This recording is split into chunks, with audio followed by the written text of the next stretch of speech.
प्रकृति प्रेम इंस्टीट्यूट में आप सभी का एक बार फिर से स्वागत है। तो दोस्तों, आज हम यूपी पुलिस कांस्टेबल भर्ती परीक्षा के उस सबसे बड़े राज से पर्दा उठाने वाले हैं जिसके बारे में हर स्टूडेंट सोचता है। कभी पुराना पेपर सॉल्व करते हुए ऐसा लगा है कि अरे ये सवाल तो देखा देखा सा लग रहा है, क्या सवाल सच में रिपीट होते हैं? आज हम इसी की गहराई से पड़ताल करेंगे।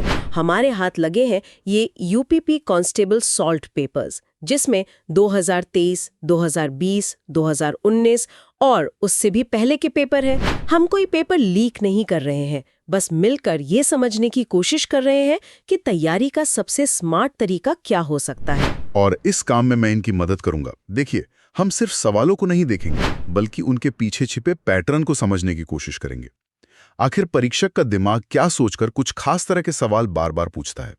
चलिए इस गुत्थी को सुलझाते हैं। तो चलिए सबसे पहले उस टॉपिक की बात करते हैं जो हर पेपर की जान है, जिसका नाम है हमारा अपना उत्तर प्रदेश। भाई, अगर आपको यूपी का कांस्टेबल बनना है तो यूपी को तो जानना ही पड़ेगा, है ना? बिल्कुल। हमने जब इन पेपर्स का विश्लेषण किया तो पाया कि कुछ विषय परीक्षक के पसंदीदा हैं, एकदम फेवरेट। जैसे कि भूगोल और सीमाएं। अच्छा। एक सवाल बार बार आता है, उत्तर प्रदेश की सीमा किस राज्य से नहीं लगती? 2020 के पेपर में एक विकल्प था तेलंगाना। ये याद रखना बहुत जरूरी है कि यूपी की सीमा 8 राज्यों और एक केंद्र शासित प्रदेश से लगती है। ये बेसिक जानकारी है। और प्रशासनिक ढांचा, वो भी तो जरूरी होगा। हाँ, ये भी एक पसंदीदा सवाल है। जैसे यूपी में कितने मंडल यानी डिविजन्स हैं? 18। बिल्कुल, 18। ये एक ऐसा तथ्य है जो बदलता नहीं है, इसलिए इसे पूछना बहुत आसान होता है। सही बात है। लेकिन वो थोड़ा और गहराई में भी जाते हैं। जैसे ये पूछा गया कि मार्च 2020 के आंकड़ों के अनुसार किस जिले का राज्य की जीडीपी में सबसे कम योगदान है? ओहो, ये तो काफी स्पेसिफिक सवाल हो गया। हाँ, और उसका जवाब था श्रावस्ती। और फिर कला, संस्कृति और उद्योग, ये तो जरूरी आते होंगे। ये तो समझिए कि पक्का है। 2019 में पूछा गया, फिरोजाबाद 200 से ज्यादा सालों से किस चीज के उत्पादन के लिए मशहूर है? कांच की चूड़ियां। तभी तो उसे सुहाग नगरी कहते हैं। बिल्कुल। और एक और सवाल था, लखनऊ घराने की नींव किसने रखी? ये मुझे याद नहीं। उस्ताद बख्शू खान। और नौचंदी मेला। नौचंदी मेला तो मेरठ में लगता है। और ये हिंदू मुस्लिम एकता का प्रतीक भी है। एकदम सही। मतलब साफ है, अगर आप यूपी में रहते हैं और आपको ये नहीं पता तो भैया पहले थोड़ा घूम फिर लो। ये सवाल तो बोनस पॉइंट की तरह है। बिल्कुल। अब आते हैं सबसे दिलचस्प हिस्से पर, जहां आपकी नॉलेज से ज्यादा आपकी सोच और ईमानदारी का टेस्ट होता है। वो सवाल जो ऐसे शुरू होते हैं, एक पुलिस अधिकारी के रूप में आप। हाँ, और इन सवालों में एक छिपा हुआ पैटर्न है। जवाब हमेशा वो होता है जो कानूनी रूप से सही, निष्पक्ष और मानवीय हो। आपको सिंघम नहीं बनना, एक जिम्मेदार अधिकारी की तरह सोचना है। चलिए एक उदाहरण लेते हैं। 2023 के पेपर से एक उद्योगपति कॉर्पोरेट धोखाधड़ी की जांच में निपटारे की पेशकश करता है। आप क्या करेंगे? बहुत अच्छा सवाल है। यहाँ तो लालच आ सकता है। बिल्कुल आ सकता है, लेकिन सही जवाब क्या होगा? सही जवाब है, धोखाधड़ी की पूरी और निष्पक्ष जांच करने के लिए प्रतिबद्ध रहेंगे, शॉर्टकट नहीं लेना है। अच्छा, एक और उदाहरण 2020 के पेपर से। कुछ जनजातियां शिकायत करती हैं कि उन्हें गलती से अपराधी समझा जाता है। आप क्या करेंगे? ये थोड़ा संवेदनशील मामला है। हाँ। यहाँ जवाब था बलपूर्वक कबूलनामे यानी कन्फेशंस की निगरानी के लिए एक शिकायत प्रकोष्ठ स्थापित करना। मतलब आप सिस्टम को सुधार रहे हैं। बिल्कुल।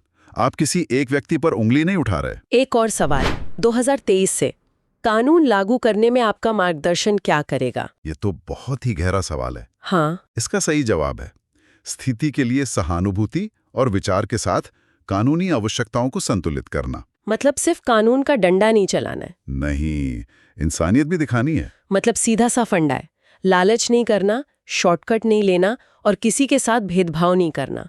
जो ऑप्शन सबसे ज्यादा आदर्शवादी और कानून के दायरे में लगे, समझो वही जवाब है। आपने बिल्कुल सही निचोड़ निकाला है। अब बात उस समंदर की जिसे जनरल नॉलेज कहते हैं। सब कुछ पढ़ना तो नामुमकिन है, तो स्मार्ट तरीका क्या है?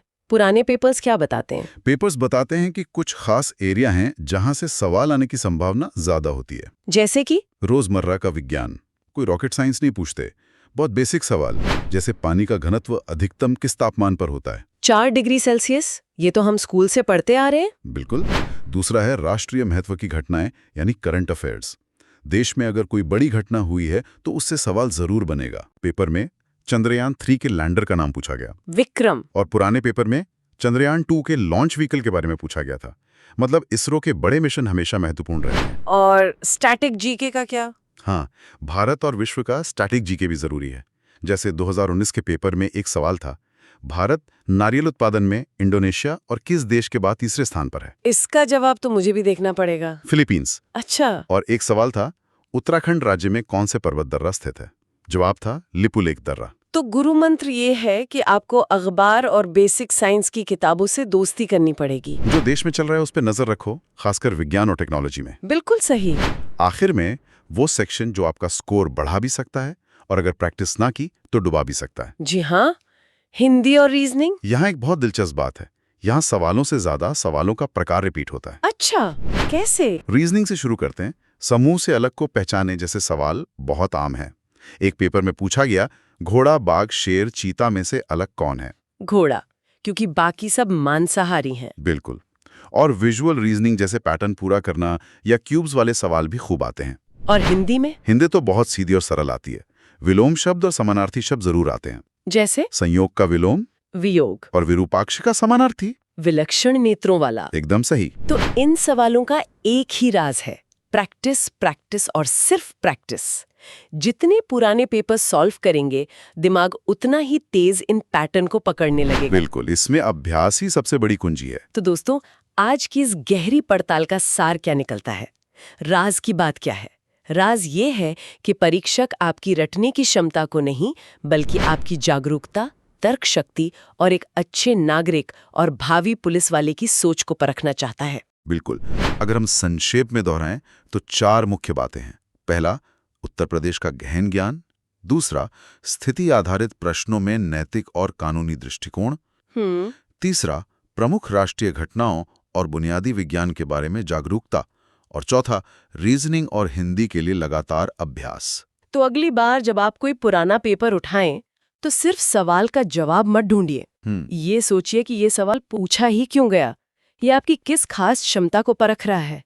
जिस दिन आपने ये सोचना शुरू कर दिया, समझ लीजिए आधी जंग तो आपने वहीं जीत ली। और अंत में सोचने के लिए एक बात छोड़ जाते हैं। जी। हमने बात की कि हर सेक्शन किसी न किसी स्किल को परखता है। तो जरा सोचिए, परीक्षा में गणित और रीजनिंग के वो सवाल क्यों होते हैं जिनमें गति, दूरी और समय निकालने को कहा जाता है? शायद इसलिए क्योंकि एक पुलिस अधिकारी को किसी का पीछा करते समय या किसी इलाके की घेराबंदी करते समय असल में दिमागी तौर पर यही गणनाएं तेजी से करनी पड़ती हैं। वाह! एक तरह से ये पूरा पेपर ही पुलिस की नौकरी का एक सिमुलेशन है। इस नजरिए से तैयारी करके देखिए, शायद ये बोझ न लगे बल्कि एक दिलचस्प चुनौती लगने लगे।